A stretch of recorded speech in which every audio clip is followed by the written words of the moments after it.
Et votre invité aujourd'hui en direct sur Boursorama dans la grande interview, c'est Nicolas Maquel. Bonjour. Bonjour. Vous êtes le directeur général de Luxembourg for Finance. Il faut expliquer ce que c'est. C'est l'organisme, on va dire, de promotion de la place financière luxembourgeoise. Et de développement. Voilà, on est d'accord. Bon, il y a cette course pour attirer les équipes londoniennes, des groupes financiers qui sont présents donc à la City. Chaque capitale joue sa partition, on est dans le chacun pour soi. Il y a une réelle rivalité entre les places financières. Personne n'avance groupé, vous avez remarqué.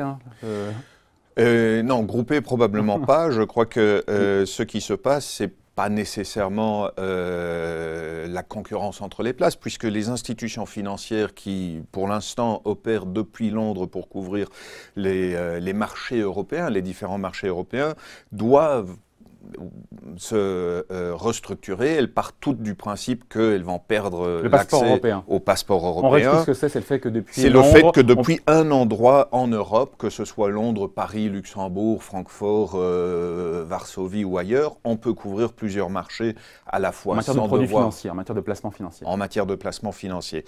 Et comme elles partent du principe qu'elles vont perdre ce passeport, elles sont en train de regarder quelles sont leurs options pour éventuellement continuer à servir leurs clients européens à partir d'un endroit. Là, il y a plusieurs alternatives. Les alternatives sont en général Francfort, Paris, Luxembourg, Dublin, peut-être aussi Bruxelles, Amsterdam. Mais à vous écouter, je comprends votre pudeur de diplomate, mais il n'y a pas de rivalité, il n'y a pas cette concurrence féroce. Je me rappelle Valérie Pécresse, vous connaissez, la présidente de la région Île-de-France, qui a employé ce mot de compétition féroce pour attirer les équipes, les exilés qu'on appelle du Brexit. Oui, mais je pense que ceux qui prennent ces décisions non pas en fonction des actions à court terme que les uns et les autres prennent, mais plutôt en fonction de critères beaucoup plus structurels. Et donc, c'est très bien d'aller à Londres ou d'aller ailleurs pour vanter les mérites des différentes places. Je crois qu'on le fait tous, c'est utile. Avec plus ou moins de décisions, oui, avec plus ou moins de bruit. Et vous me voyez venir. Hein. Absolument. Mais je crois que les décisions, ce que je vois, se prennent sur des facteurs vraiment structurels, que ce soit en termes de multilinguicité, que ce soit en termes de droit du travail, que ce soit en termes de fiscalité, en beaucoup d'autres termes. Alors on va parler des choses des uns et des autres. Voilà. Alors justement, aujourd'hui, depuis hier, il y a ce voyage express de 48 heures de notre ministre de l'économie et des finances, Bruno Le Maire. Il est à New York pour rencontrer tous les patrons des grands groupes financiers, Morgan Stanley, JP Morgan, Citigroup, même le patron de Larry Fink, vous connaissez, le BlackRock, le plus grand fonds d'investissement au monde.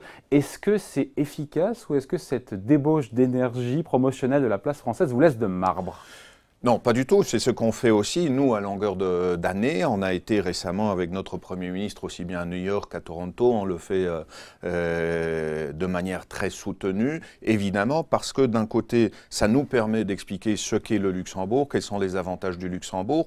Mais ce qui est autant important que ça, c'est d'écouter ces patrons et de comprendre, de mieux comprendre ce qui les motive dans leurs décisions.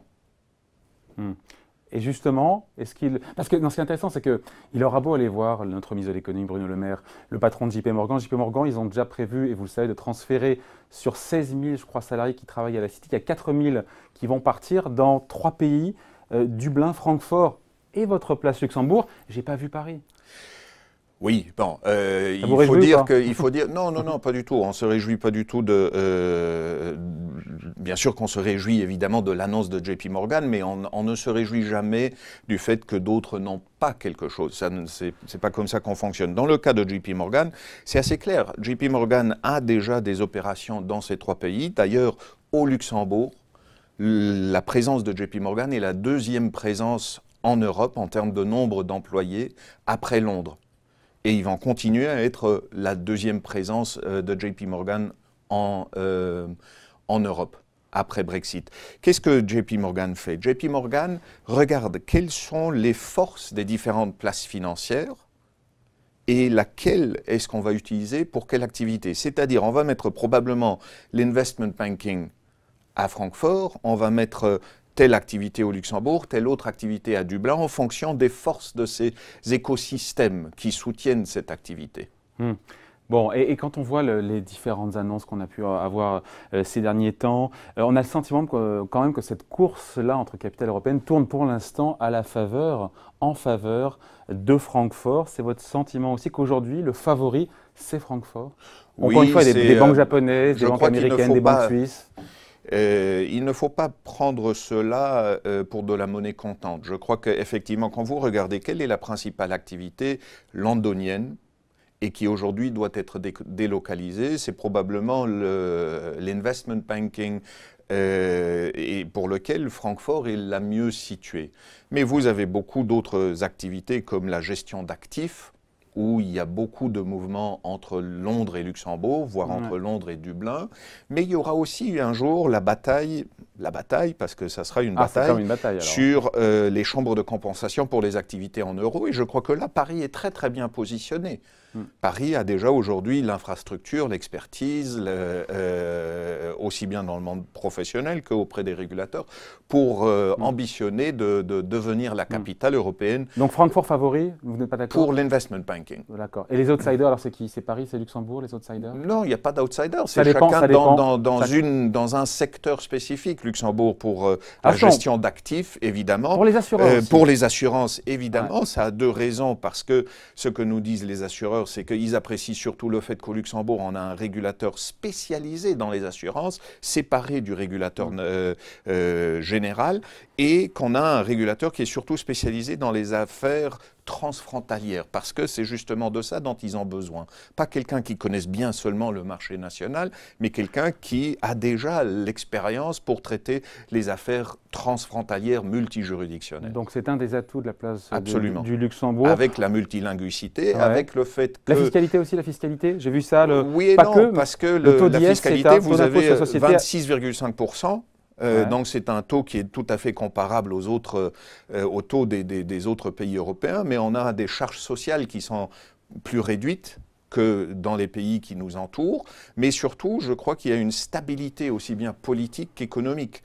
Au Luxembourg, nous avons un taux d'endettement qui représente, je crois, en dessous de 21% du PIB, ce qui est la moitié du taux suisse, par exemple, ce qui, pour les investisseurs, est une garantie que la pression pour augmenter les impôts est beaucoup moindre que dans les autres pays. Nous sommes pour cela encore un des rares pays au monde à avoir une notation de AAA. Et tout ça a généré combien d'emplois pour l'instant qui ont été relocalisés, entre guillemets? Alors pour l'instant, je crois que vous n'allez pas encore voir beaucoup d'emplois relocalisés. On a vu les Américains AIG qui vont transférer des équipes au Luxembourg, FM Global, le britannique RSA Insurance Group. J'ai vu aussi en gestion d'actifs, MNG en gestion d'actifs aussi, j'ai vu passer. Mais tout ça, ce sont des annonces sur des décisions d'engager une procédure réglementaire. On n'a pas les chiffres encore. Donc la délocalisation n'a pas encore eu lieu. Cette délocalisation, tout d'abord, elle ne va viser que la mise en place d'une entité, en quelque sorte, qui leur permettra d'être opérationnelle le premier jour du Brexit, mais les vraies délocalisations se feront le moment et en fonction de la nature du Brexit qu'on aura, c'est-à-dire en fonction de la relation exacte qu'auront les Européens avec le Royaume-Uni et du degré d'accès au marché unique européen. Et le gros des décisions, pour le coup, de délocalisation, entre guillemets, ou de rapatriement des équipes, vous l'attendez, on dit, premier trimestre 2018, c'est ça Non, je crois que les décisions vont se faire en 2017, en tout cas, parce qu'il faut rajouter ensuite le délai pour les procédures réglementaires. Et tout le monde voulant être prêt au plus tard en automne 2018, il faut compter, selon le projet que vous portez, entre 6, 9 et 12 mois, voire peut-être même Donc on plus. pourra faire les comptes en fin d'année, on saura en fin d'année. Mais il y aura aussi, dans la plupart des cas, il n'y aura pas d'annonces qui seront faites. Nous voyons par exemple dans la gestion d'actifs, beaucoup d'acteurs qui sont déjà présents au Luxembourg, qui n'annoncent pas qu'ils vont relocaliser. Mais sur Francfort, ça a été annoncé que c'était 200, 400. À Paris, HSBC a parlé de 1000 mais il faut faire la différence entre la communication de Francfort et celle des banques.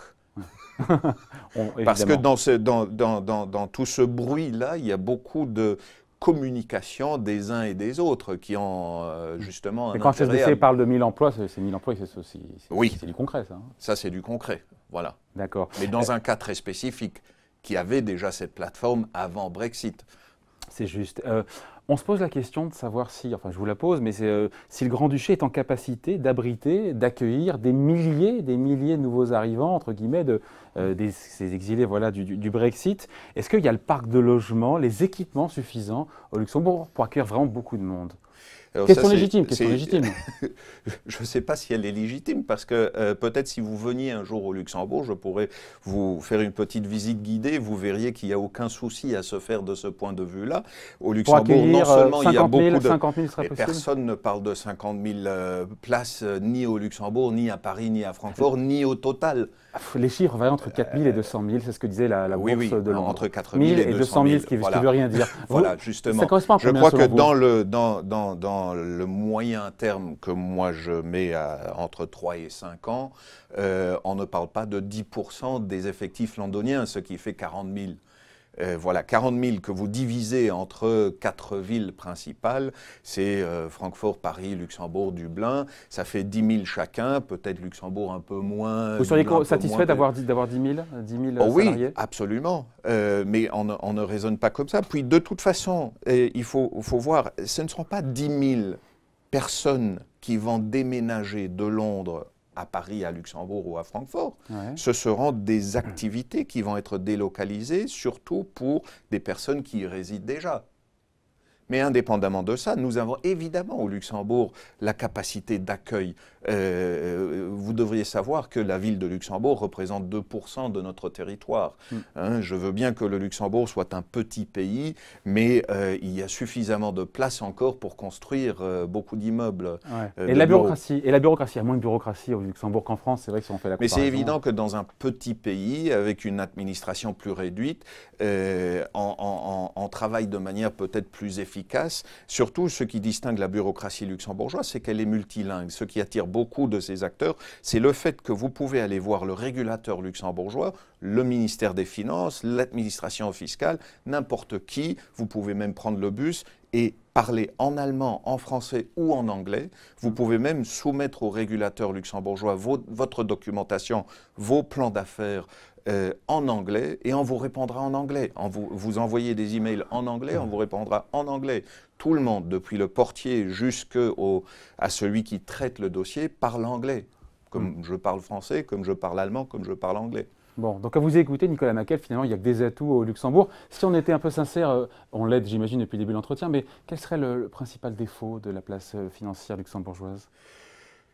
C'est sa perception d'être petit. Je crois que beaucoup de gens se demandent si au Luxembourg, non pas on aurait la capacité d'accueil, mais on aurait les talents nécessaires pour subvenir à toutes ces activités-là. Et l'argument qu'on sort toujours à ce moment-là, c'est que le Luxembourg, effectivement, comme pays, est petit. On a une superficie relativement réduite, mais si vous regardez le temps que les Parisiens passent dans la circulation le matin pour rejoindre leur travail, vous faites la même chose au Luxembourg, disons 1 heure pour arriver au boulot.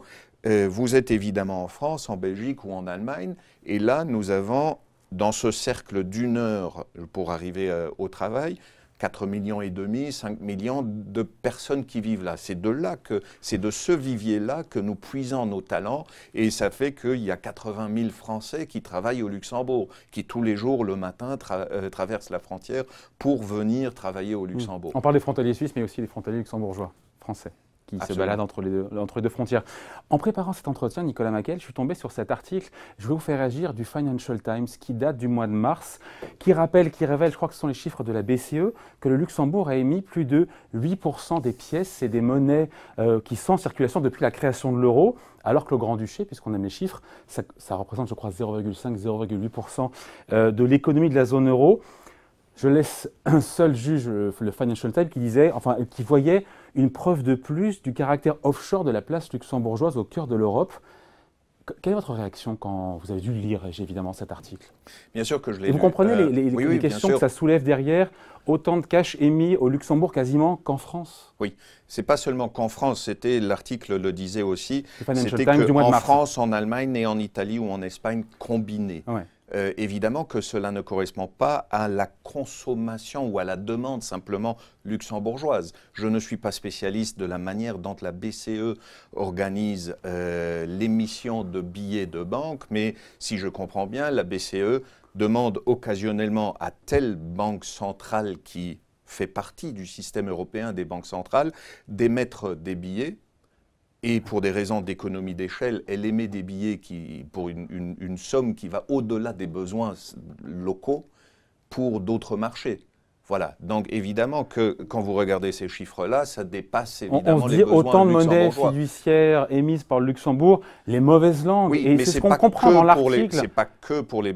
C'est à la demande de la BCE, la Banque centrale luxembourgeoise, qui est une filiale de la BCE, oui, émet des billets. Parce que ce que dit, encore une fois, et on termine là-dessus, le Financial Times, c'est que ce cash servira à rapatrier l'argent des comptes qui sont cachés aux fiscs nationaux avec... C'est le Financial Times, encore une fois, vous retrouvez Je suis allé voir le 7 milliards d'euros. Matt Klein, le 7 milliards d'euros, c'est ce que dit, 7 milliards d'euros qui ont été rapatriés chaque année depuis 15 ans au Luxembourg sans passer par la case des impôts. Comment vous réagissez à ça? Non, mais je suis allé voir Matt Klein, qui est le journaliste Alphaville du FT, de ce blog, à New York, parce qu'il est à New York. Il s'agit d'un jeune Américain qui n'avait jamais mis les pieds au Luxembourg, qui ne comprenait pas grand-chose au Luxembourg, et il m'a écouté, et je crois qu'il a accepté mes arguments là-dessus. Bon, en tout cas, la place financière de Luxembourg, donc selon vous, est bien positionnée. On attend les annonces. Il y aura une grande banque ou un grand acteur il y en a déjà eu. Il y en a déjà eu. Il y en a d'autres qui sont dans la pipeline, donc les annonces vont se faire à mesure. Tuned. Bon, donc il y a une compétition quand même, hein, je veux dire, il y a une rivalité. Peut-être pas féroce. Gentil. Hein?